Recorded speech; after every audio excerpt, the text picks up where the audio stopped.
डिब्बा पलटी कर गई तो हम लोग खड़े हो गए, ठीक है। मेरे बच्चे का हाथ जो है नीचे ही दब गया, जैसे कोई चीज नहीं हल्ला शोर मचाता है उस तरह की आंधी की तरह आया। गाड़ी जो है इससे बबलिंग करने लगी जैसे लग रहा था, और बबलिंग करने लगी और पूरा धूल धूल उड़ने लगा। गाड़ी पटरी से उतर चुकी थी। उत्तर प्रदेश के गोंडा में ऐसा भीषण रेल हादसा हुआ जिसने रेल में सवार यात्रियों के साथ साथ सबको सन्न कर दिया।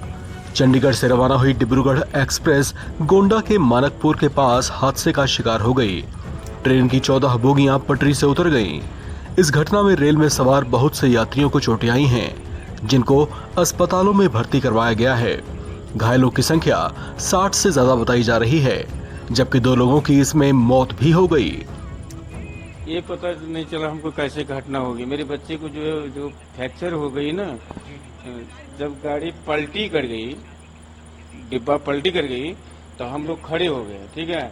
मेरे बच्चे का हाथ जो है नीचे ही दब गया, वो गिट्टी वाला जो है ना उसको लग गया पूरा फ्रैक्चर। ये टूट करके ये पूरा फ्रैक्चर हो गया। नहीं हमको चोट लगा, यहाँ पे लगा। मेरे वाइफ को उंगली में चोट लगी हुई है। भतीजा वहीं पे है, वो पुलिस वाले जो उनको शिफ्ट कर दिया है। सारे सामान उसी के पास है। हाँ जी। तो आप कौन से बोगी में थे? स्लीपर में थे, किसमें थे? ये जनरल वाले में थे। तो अचानक कोई आवाज आई क्या? जैसे कोई आवाज आता है, जैसे हवा की जो। हाँ, बैठे हुए थे। ट्रेन पलट गई। जिस वक्त ये हादसा हुआ उस समय रेल रफ्तार में थी। ऐसे में पटरी से उतरी बोगियां काफी दूर तक घिसटती चली गईं। हालांकि गनीमत वाली बात यह रही कि पास से गांव के लोग वहां फौरन सहायता के लिए पहुंचे, जिन्होंने यात्रियों को बाहर निकालने में सहायता की। हादसे को याद करते हुए घायल यात्रियों ने बताया कि हादसे से पहले तक सब कुछ सामान्य ही लग रहा था, लेकिन अचानक उन्होंने जोरदार आवाज के साथ तेज कंपन को महसूस किया और इससे पहले वे कुछ समझ पाते कई बोगियां पलट चुकी थीं। मैं गेट के पास थोड़ी देर के लिए था खड़ा, तब तक क्या हुआ कि गाड़ी जो है इससे बबलिंग करने लगी जैसे लग रहा था, और बबलिंग करने लगी और पूरा धूल धूल उड़ने लगा। गाड़ी पटरी से उतर चुकी थी।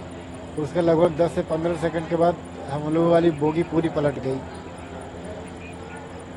और उसके बाद जो हुआ वो तो सब जान ही रहे हैं आप लोग। जैसे कोई चीज नहीं हल्ला शोर मचाता है उस तरह की आंधी की तरह आया। अब पता नहीं कैसे हम लोग ये सोच रहे कि क्या हुआ। इसका बच्चे को मेरे हाथ से जो नीचे चला गया, वो देखता हूँ कि इसका ब्लड जा रहा है। मेरे पूरे ब्लड में लग गया इसमें, लेकिन पूरे ब्लड लगा हुआ है ना। ये कह रही कि मैडम कह रही कि बच्चे का हाथ कट गया। हम बोले कैसे देखो। तब उसके बाद एक वहीं पर था, उनसे तौलिया लिया, उसके बाद का हाथ को लपेट कर बांध दिए। अब वहाँ पे सारे आदमी रो रहे हैं कि हमारे बच्चे को कोई देखने वाला नहीं है। तो एम्बुलेंस वाले को फोन किया तो आया एम्बुलेंस वाले। उसके बाद वहाँ कौन सा हॉस्पिटल था, वहाँ पे सुई दी लगाई बच्चे को, और वहाँ थोड़ा सा ट्रीटमेंट हुआ। उसके बाद बोला कि मैं ही बोला उसको कि मेरे बच्चे को रेफर कर दो बढ़िया हॉस्पिटल में, ताकि हमारे बच्चे को देख रेख होगा बढ़िया से, मेरे बच्चे को जान बच जाए। मैं रोते रह गया पूरा से सारे आदमी देखते रह गए। तब अंत में जाकर के रेफर हुआ।